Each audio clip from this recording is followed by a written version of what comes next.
본문의 말씀은 크게 세 부분으로 나뉘어져 있습니다. 1절과 2절은 잘못된 가르침으로 인하여서 교회 공동체와 개인의 신앙을 실족해 하는 것에 대해서 말씀을 하고 있고, 3절과 4절은 용서함에 대한 말씀이 선포되고 있습니다.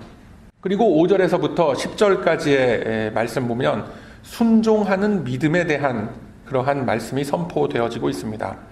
어찌 보면 각각 다른 테마의 말씀이 쭉 나열되어 있는 것처럼 생각이 되는데, 사실은 참 제자의 길에 따른 믿음이라는 하나의 테마를 말씀하고 계신 것입니다.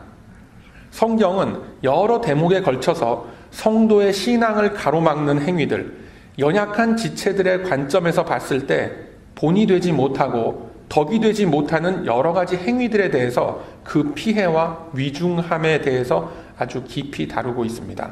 심지어 마태복음 5장 말씀에서는 너의 오른쪽 눈이 너를 실족해 하거든 어떻게 하라고 그랬죠? 빼어내버리라 라고 하셨을 만큼 단호하게 말씀합니다. 눈알 하나 없는 것이 죄로 인해서 지옥불에 던져지는 것보다 낫다라고 말씀을 하시는 겁니다. 그리고 오른손이 너를 실족해 한다면 찍어버리라 라고 하셨을 만큼 죄의 모티브가 되는 것들과 여러 행위들에 대해서 주님은 비타협적인 단죄를 선포하고 계십니다. 그리고 이에 반대급부로서 말씀하시길 죄인을 미혹한 길에서 돌아오게 하는 자가 그 영혼을 사망에서 구원하며 또 허다한 죄를 덮는 것이라 라고 하셨음을 우리는 기억하고 있습니다. 그렇다면 좀 더 구체적으로 지체들을 미혹해 하는 것, 실족하게 하는 것, 신앙에서 멀어지게 하는 것이 무엇이 있단 말인가? 성경에서 심각하게 다루는 실족해 하는 범죄가 어떤 것인가 라는 의문이 들게 되지요. 우리들은 이 문제를 놓고 흔히 생각하기를 어떤 특정한 행동 양식들의 결과를 놓고 이것을 죄다 아니다 따지곤 합니다만, 성경에서 말씀하시는 실족해 하는 것의 의미는 좀 더 신앙 안으로 들어와서 성도됨의 지혜와 신앙 인격에 대한 부분을 다루고 있는 것입니다. 고린도전서 11장 1절 말씀 보면 내가 그리스도를 본받은 자 된 것 같이 너희는 나를 본받는 자가 되라 라고 말씀하셨습니다. 어찌 보면 이 사도 바울이 매우 교만한 것이 아닌가라고 느껴질 만큼 강력한 권면이기도 합니다. 그렇다면 구체적으로 뭘 본받으라는 겁니까? 그리고 역으로 이러한 덕목을 본받지 못한 결과로서 실족해 하는 일들이 일어나는 것임을 말씀하고 계신 것이죠. 자, 성경은 두 가지 것에 대해서 말씀합니다. 사도행전 20장 30절 이하 말씀 보면 이렇게 언급하고 계세요.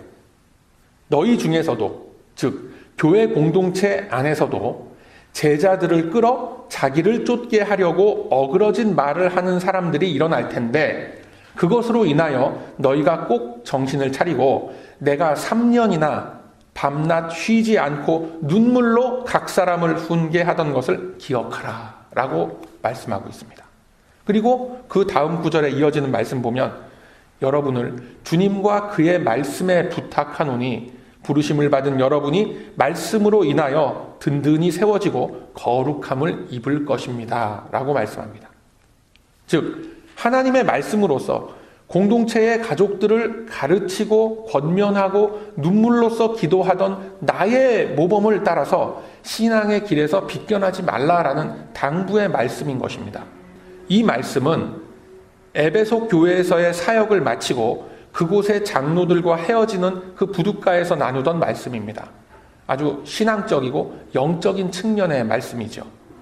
그 다음으로는 어떻게 말씀을 하시냐면 내가 아무의 은이나 금이나 의복을 탐하지 아니하였고 범사에 여러분에게 모범을 보였으니 여러분도 이같이 수고하여 약한 사람들을 돕고 주 예수께서 친히 말씀하신 것과 같이 주는 것이 받는 것보다 복이 있다 하심을 기억하십시오 라고 권면을 하죠. 두 번째로는 현실의 삶에 대한 말씀이며 물질적인 부분에 대한 권면인 것입니다. 자, 이 말씀들을 잘 정리를 해보면 공동체에 대해서 말씀과 기도의 종으로서 모범을 보이지 못하는 모든 지체들과 특히 이 교회의 리더들, 잘못된 가르침으로 성도들을 주님 앞으로 인도해내야 할 리더들이 오히려 교회의 지체들을 자신의 세력으로서 두는 일들이 일어나는 것에 대해서 경계하고 있는 것입니다. 그리고 삶의 모습에 대해서도 어떻게 말씀하십니까? 공동체의 덕이 되고 보탬이 되기는커녕 오히려 교회 공동체의 짐이 되고 무거운 멍에를 지게끔 하는 행위들이 모두 다 다른 이들을 실족해 하는 것이다라는 지적인 것입니다. 쉽게 얘기해서 예수 그리스도의 종으로서 인도를 해야 하는데 자기의 종으로서 인도하는 교회 리더들의 그릇된 가르침과 하나님의 나라를 굳게 세워야 하는데 자신의 배를 부르게 하는 행위들이 바로 형제를 실족해 하는 행위다라고 말씀하는 거예요.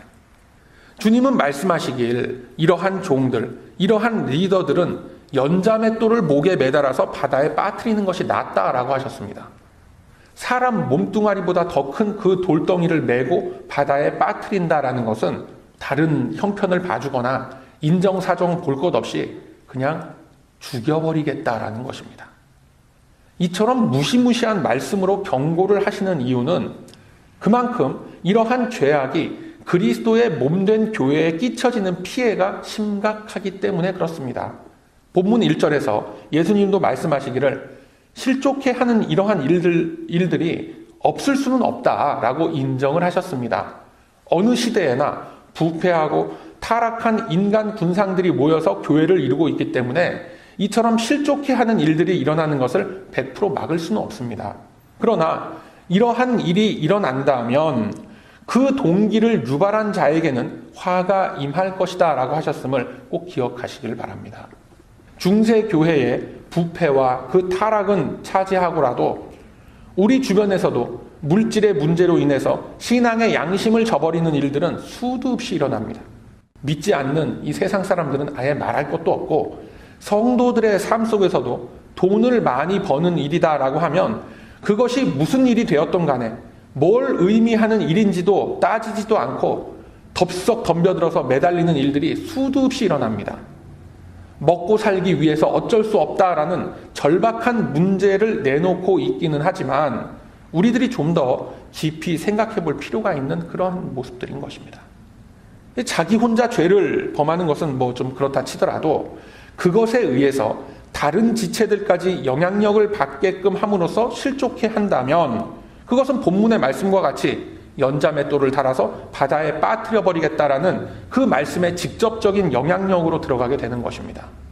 자, 여기서 더 중요한 것은 영적인 측면의 문제들입니다.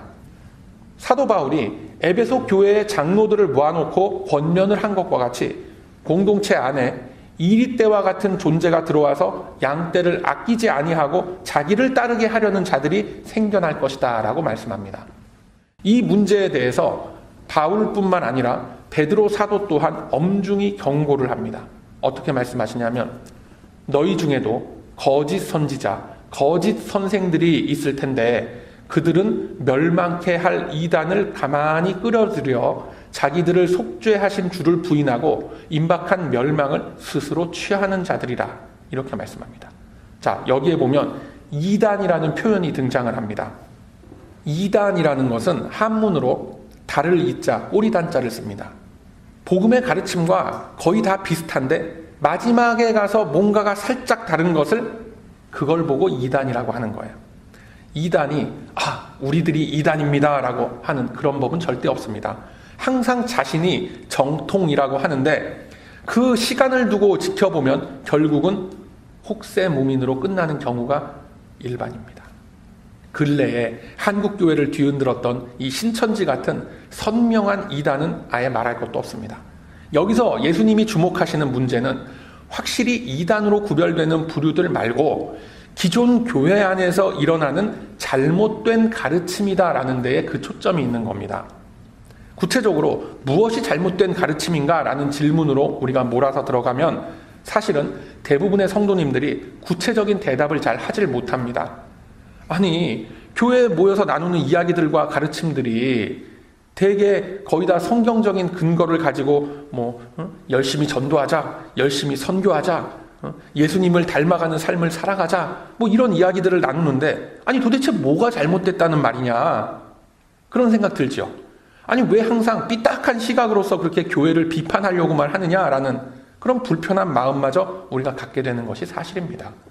그런데 이 문제는 그냥 구렁이 담 넘어가듯이 그냥 대충 넘어갈 수 있는 문제가 아니라 정확하게 무엇이 잘못되었길래 성경의 여러 부분에서 잘못된 가르침과 거짓 목자들에 대한 질책이 나오는가라는 것을 우리가 짚어볼 필요가 있는 거예요. 자, 우선 성경은 이 문제에 대해서 어떤 관점으로 보고 계신가를 우리가 찾아봐야 합니다. 마태복음 23장 15절 이하 말씀 보면 이렇게 말씀합니다. 화 있을진저 외식하는 서기관들과 바리새인들이여, 너희는 교인 하나를 얻기 위하여 바다와 육지를 두루 다니다가 한 사람이 딱 생기면 너희보다 배나 더 지옥 자식이 되게 만들어 버리는도다 라고 말씀합니다. 서기관들과 바리새인들은 당시 유대교 회당 안에 지도자급들이에요. 그들이 했던 행동을 보면 교인 한 사람을 얻기 위해서, 즉 전도하기 위해서 바다와 육지를 두루 다녔다라고 했습니다. 여러분, 이러한 열심이 있습니까? 우리는 한 사람을 전도하기 위해서 바다와 육지를 두루두루 다니질 못합니다. 바다와 육지는커녕 내 이웃, 심지어 내 가족조차도 제대로 복음의 길로 인도해내질 못합니다.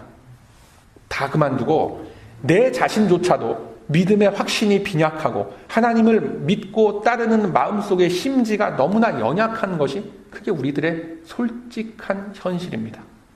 그런데 서기관들과 바리새인들은 우리로서는 상상도 하기 힘든 열심을 가지고 전도를 합니다. 그게 도대체 무엇이 잘못됐다는 말입니까? 그 후반부 어절에 보면 지옥 자식이 되게 한다라고 했는데 그들이 믿음의 본을 보이지 않은 것이 아닙니다. 그들은 율법의 말씀에 엄청나게 철저했고 실제로 도덕적이고 윤리적인 삶을 살아가는 데 있어서 둘째라면 서러워할 사람들이었습니다. 그럼에도 불구하고 그들이 예수님으로부터 언제나 신랄한 질책을 받았던 것은 잘못된 구원관과 외식하는 이 종교적인 허례허식 때문에 그랬다라는 거예요. 그러면 현대사회 속에서도 이처럼 엄청난 노력과 열심을 기울여 가는데 과연 무엇이 잘못될 수 있겠는가? 마찬가지 이유가 등장하는 겁니다. 바로 그릇된 신학과 아전인수적인 성경 해석으로 인해서 하나님의 본뜻을 제멋대로 왜곡하는 행위들이 버젓이 일어나고들 있는 겁니다. 제가 누누이 말씀을 드리는 거지만 성경 해석에 바른 관점을 갖는다라는 것은 시대를 초월해서 매우 중요한 테마입니다. 성경은 영혼을 구원하기 위한 하나님의 약속이 담긴 그러한 기록입니다. 어찌 보면 매우 심플하고 단순합니다. 그러나 이것이 우리의 삶의 공간 속으로 스며들어서 한순간 한순간 내가 맞닥뜨리는 이 현실의 삶과 부딪히게 될 때 나에게 다가오는 그 말씀의 무게감과 깊이는 함부로 측량하지 못할 만큼 크고 장중한 것입니다. 여러 차례 언급을 했지만 많은 이들이 복음을 이해하기를 예수 천당, 불신 지옥이라는 단순한 프레임에 맞추어서 생각을 합니다. 굳이 틀렸다는 것이 아니지만 기독교 신앙은 그렇게 단순한 한마디로서 정리가 되어지질 않습니다, 여러분. 깊은 사유와 묵상 속에서 길어 올려지는 그 한 어절이 모여서 하나의 문장이 되고 그렇게 모여진 여러 개의 문장들이 모여서 바로 설교의 말씀들이 되는 거예요. 그런데 일부 교회를 보면 그럴 만한 깊이와 여유가 없다 보니까 성경 해석을 매우 단순하게 사람의 필요와 사람의 요구에 맞춰서 하는 겁니다. 그러다 보니까 어떻게 돼요? 매우 기복적이고 번영의 가치를 향해서 흐르게 되는 것입니다. 그리고 사람이, 이 성도가 책임을 지고 살아나가야 할 그 인생의 공간들을 모두 지워버리고 막연히 성령 충만이라는 것을 외쳐요. 성령의 충만함이라는 거룩한 은혜의 방법을 어떻게들 표현하고 있냐면 어떤 몽환적인 종교적인 감성이나 영적인 마취제와 같은 것으로서 가르치고들 있는 거예요. 거기에 젖어 있으면 그저 모든 것이 다 무감각해지고 그저 좋은 게 좋은 것으로 넘어가는 것으로 그렇게 가르쳐지는 거예요. 그러면서 곧바로 어디로 들어가냐면 체험 위주의 신앙으로 들어가게 되는 겁니다. 아니 뭐 그럴 수도 있지, 그게 뭐가 그렇게 잘못됐는가? 잘못된 겁니다, 여러분. 처음에는 짜릿짜릿한 감정의 요동을 체험하면서 뭔가 큰 은혜를 받은 것처럼 울고 짜고 아주 난리들이 나죠. 그러다가 좀 더 시간이 흐르고 나면 어떻게 되는지 아세요? 좀 더 센 거, 좀 더 자극적인 거, 좀 더 화끈한 거, 짜릿한 거, 이런 것을 찾아서 정처 없이 교회를, 기도원을 떠돌아다니는 겁니다. 아주 잘못된 가르침들입니다. 또 다른 문제는 이러한 잘못된 가르침의 대칭점에 서 있는 또 다른 오류들이에요. 이러한 잘못된 가르침의 반기를 들고 뭔가 개혁을 해보겠다라고 깃발을 들어 올리는 몇몇 부류들이 여기에 속하는 거예요. 양극단으로 치닫는 오류를 걷고 있으면서 본인들은 뭐가 잘못됐는지 모르고 그저 자신들이 옳다라고 그렇게 우기면서 달려가고들 있는 거예요. 예를 들어서 요즘 많은 이야기가 나오는 것이 뭐냐면 성경의 모든 말씀은 예수 그리스도를 가리킨다. 맞죠? 성경 어디를 펴봐도 예수 그리스도라는 이 십자가의 코드가 숨겨져 있다. 뭐 그렇게 생각되죠. 그래서 모든 말씀은 십자가의 관점으로 풀어내고 이해하여야 한다라는 그런 주장들이 신학계뿐만이 아니라 교회 일각에서 들끓고 있습니다. 굳이 틀린 이야기는 아니지만 이 역시 예수 천당 불신 지옥의 21세기 버전이라고 보면 되는 거예요. 성경은 하나님의 광대하고 아름다운 언약의 계획을 인간이 살아내야 하는 인생이라는 이 공간 속에서 어떻게 풀어내야 하는지를 숱한 인간들의 등장과 그들의 삶의 역사 속에 드러난 희노애락과 흥망성쇠를 통해서 우리들에게 보여주고 있는 겁니다. 때로는 영광의 나팔소리로, 때로는 흐느끼는 탄식으로, 때로는 선명한 하나님의 손길로서, 때로는 아무런 응답이 없는 침묵의 시간들을 통해서 광야와 같은 메마른 길을 걷게 함으로써 그 속에서도 여전히 예비되어지고 준비되어진 하나님의 구원의 은혜는 언제나 함께 나의 곁에 머무르고 있음을 보여주는 겁니다. 그저 아무 구절이나 펴놓고 이것도 십자가를 표현하고 이것도 예수님의 형상이라고 하는 것은 아주 저질이고 아주 쌍스럽게 성경을 표현하는 그런 나쁜 방법인 것입니다.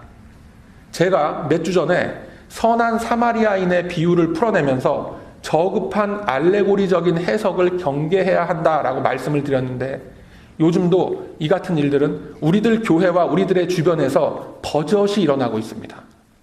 아무 구절이나 갖다 붙이면서 예수님의 형상 이렇게 주장을 하고 온갖 엉터리 해석을 늘어놓고 헬라어의 원뜻이 이렇다, 히브리어는 여기서 이런 의미다, 그렇게 운운하면서 자신의 해석만이 옳다라고 우기는 그 한 목회자의 비참한 말로를 우리가 불과 몇 해 전에 지켜본 바 있지 않습니까? 그 열매가 뭐였습니까? 그 추종자들이 남가주 온 교회를 들쑤시고 다니면서 기존의 교회들은 말씀이 다 죽었고 참 복음이 아니다라는 망발이나 일삼고 다니면서 분란을 일으키던 모습들 우리들이 다 알고 있어요. 그것이 개혁입니까, 여러분? 절대 아니죠. 지금도 수백 명이 모여서 비디오를 보면서 동영상을 보면서 예배를 드린다고 하는데, 그건 예배가 아니라 그냥 불건전한 동영상 강의 시간이라고 보면 되는 겁니다. 그걸 예배라고 할 수가 없는 거예요. 빨리 깨어나야 되는데 참 안타까울 뿐입니다. 물론 기존의 교회들에서 바른 복음이 잘 선포되지 않고 엉터리 설교들이 난무하고 타락한 목회자들과 교회 리더들의 모습을 보면서 많은 이들이 실망하고 실족하고 있는 현실은 엄연한 사실입니다. 그러나 그것을 바로 잡겠다고 나서서 더 엉뚱한 방향으로 끌고 들어가는 이 시대의 돌연변이 같은 존재들 또한 위험하긴 매한 가지입니다. 다 똑같이 연자맷돌을 매달아서 바다에 던져져야 하는 것입니다. 두 번째로 주님이 말씀하시는 이 테마는 용서입니다. 본문 3절과 4절에 보면 무한대의 용서와 더불어 인내를 말씀하고 계십니다. 잘못한 일을 잘 저지르는 그런 사람을 용서하는 것은 사실 어지간하면 다 할 수 있는 일들입니다. 교회 생활 오래 잘하고 신앙의 인격이 좀 다듬어진 그런 분들이면 다 할 수 있는 일입니다. 그런데 본문 4절의 의미가 뭐냐면 동일한 잘못을 저지르고 내 앞에 와서 용서를 구하는 그 사람을 놓고, 그것도 한두 번이 아니고 동일한 잘못을 7번이나 똑같이 저지르고 와서 회개한다라고 하면서 용서를 구하는 것을 말하는 거예요. 이건 전혀 다른 차원의 문제입니다. 자신의 아들을 죽인 그 살인자를 양아들로 받아들이신 그 손양원 목사님의 이야기를 들으면서 우리들은 숙연해집니다. 그런데 그러한 행위를 7번, 그것도 같은 날에 저질렀다라고 한다면 과연 어떻겠습니까? 여러분, 용서하실 수 있으시겠습니까? 아마 저 같으면 못할 것 같습니다. 이 예수님의 제자들도 마찬가지 마음이었을 겁니다. 이 말씀을 들은 제자들은 5절 말씀과 같이 우리에게 믿음을 더하소서라고 말합니다. 그리고 예수님은 말씀하시길 그 유명한 겨자씨 한 알만한 믿음에 대해서 말씀하고 있는 겁니다. 눈에 잘 보이지도 않을 만큼 그 작은 크기의 겨자씨만한 그 작은 믿음이 있다면 이 큰 나무가 뽑혀서 바다에 가서 심겨질 것이다 라고 하셨습니다. 이게 무슨 의미겠습니까? 다시 말해서 너희들에게는 이만한 믿음조차 없다라고 말씀하시는 겁니다. 여기서 중요한 것은 제자들이 생각하는 믿음과 예수님이 생각하는 믿음이 전혀 다른 영역의 것이다 라는 것이, 이것이 포인트인 거예요. 제자들은 믿음이라는 것에 대해서 될 수 없는 일을 되게끔 해주는 하나님의 힘에 의지하는 그 의지력의 정도를 믿음이라고 생각합니다. 이게 무슨 말씀인지 좀 알쏭달쏭하죠. 더 직접적으로 얘기하면 나는 할 수 없는 일을 주님이 알아서 해주시겠지라는 마음으로 하나님이 해주시기를 바라는 그 기대치의 그 크기를 믿음이라고 생각했던 것입니다. 그래서 믿음을 더하소서라고 했던 것입니다. 그러나 주님이 말씀하시는 그 믿음이라는 것은 크고 작고의 문제가 아니라 진정성과 책임의 영역에 속하는 것이다라는 것을 말씀하고 계신 겁니다. 여러분, 믿음은 나의 열심으로서 달성하는 어떤 목표치가 있는 것이 아닙니다. 주님이 말씀하시는 믿음은 본분에 대한 책임을 지라라는 것입니다.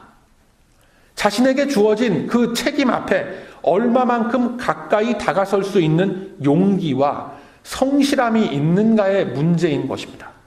그래서 지난주에 나눈 불의한 청지기와 계속해서 이어지는 그 비유들은 바로 이 결론을 맺기 위해서 제시가 되어졌던 것입니다.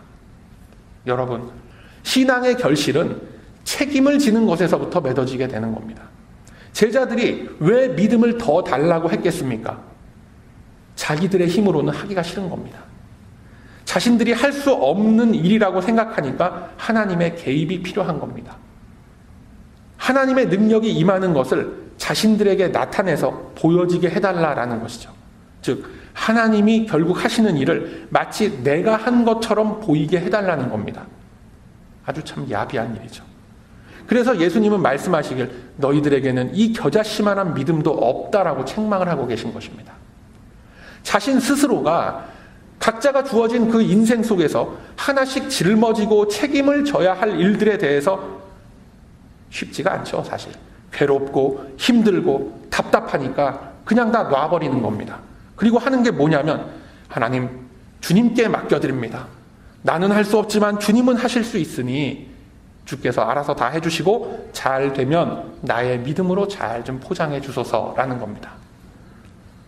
여러분, 신앙의 책임을 진다라는 것은 진정한 주님의 종됨을 나타내는 일입니다. 종이 어떤 존재입니까? 종은 주인이 시키는 일만 합니다. 자신에게 주어지는 모든 일은 자기의 의지가 아니라 주님으로부터 주어진 것입니다. 그 일들을 해내기 위해서 사용되어지는 도구들도 모두 다 주님의 것입니다. 주님의 것을 위임받아서 주님의 의도와 주님의 계획대로 일을 완수해내는 겁니다. 그것이 종입니다. 자신에게 주어진 책임을 다 이루는 것입니다. 그것이 종된 자의 바른 모습이며 하나님의 종이 된 자들의 바른 자세가 되는 겁니다. 그런데 그 종으로서의 책임을 진다는 것이 우리네 인생 속에서의 그 시간, 그 속에서 펼쳐지게 되면 여러 가지 어려움과 괴로운 고통들로서 우리의 현실 속에 주어지게 되는 것입니다. 우리의 현실을 한번 보세요. 힘들고 또 나쁜 환경 속에, 어려운 환경 속에 다 처해 있지 않습니까? 그리고 우리가 살아가는 이 마음들을 한번 보세요. 괴로운 감정들이 항상 떠나지 않고 우리의 마음을 울리고 있지 않습니까? 왜요? 그 속에서 주인 되신 분의 것으로서 그것들을 이겨내라 라는 그 소명이 저와 여러분에게 있기 때문에 그런 것입니다. 우리들이 겪는 이 여러 가지 고통과 이 안타깝고 이 괴로운 일들, 그리스도에 남아있는 그 고난을 그의 몸된 이 교회를 위해서 내 몸 안에, 내 인생 속에 채워가기 위해서 주님이 허락하신 것들입니다.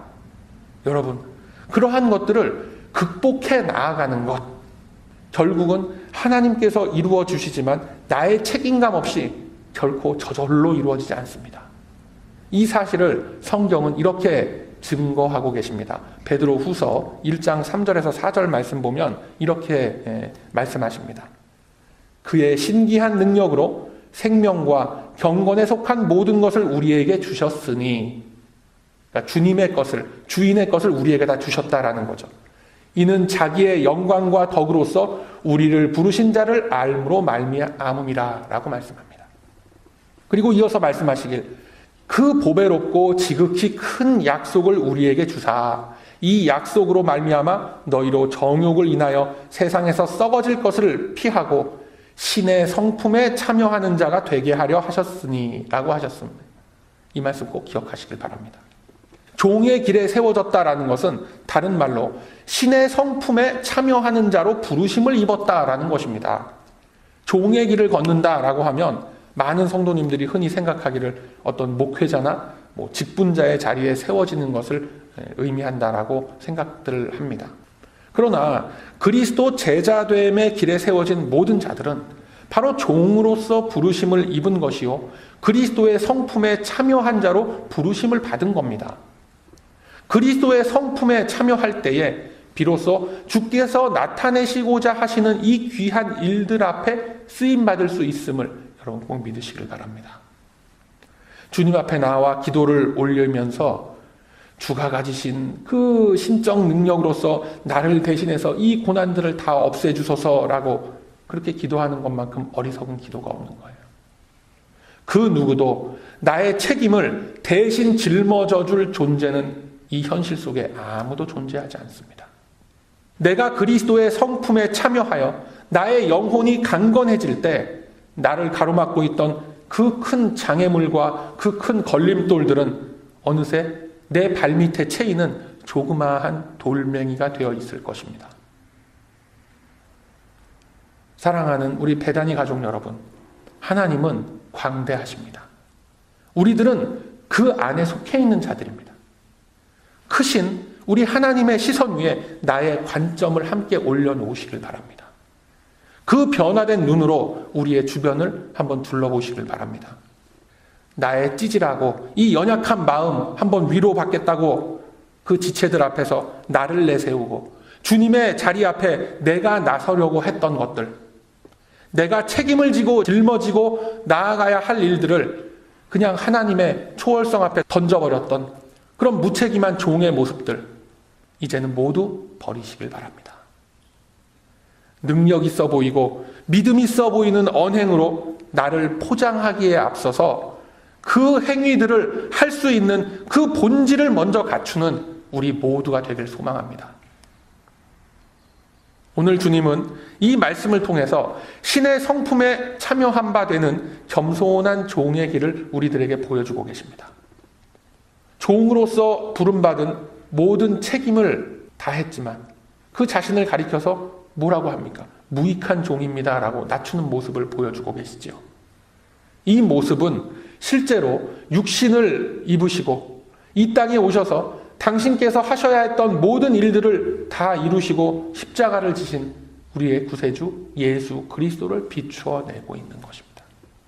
그리고 우리들이 진정으로 참여해야 하는 신의 성품, 그리스도의 성품이 어디에서부터 비롯된다라는 것을 우리들에게 보여주고 계신 것입니다. 여러분, 먼저 주님을 바라보시길 바랍니다. 주께서 허락하신 그 은혜와 진리의 가르침들은 분명히 우리들의 심령 속에 더욱 큰 힘과 책임감을 불어 넣어 주실 것입니다. 내 주변에 나와 비슷한 처지에 있는 그 지체들을 보면서 겁을 내지 말고 먼저 마음의 시선을 하나님의 성품과 하나님의 말씀 앞에 맞추시길 바랍니다. 연약한 우리들을 들어서 그분의 일하심을 나타내시고 보여주시길 원하시는 하나님 아버지의 한결같으신 그 은혜와 사랑은 갈급함으로 다가서는 당신 백성들의 그 심령 속에 언제나 함께 하실 것입니다. 그러하므로 이제는 나에게 주어진 주님의 소명과 나에게 주어진 주님의 성품 안에 책임을 가지고 참여함으로 주님의 큰 기쁨이 되고 유익한 종으로서 거듭나는 저와 여러분의 복된 삶이 다 되시길 이 아침에 주님의 이름으로 축원드립니다. 아멘.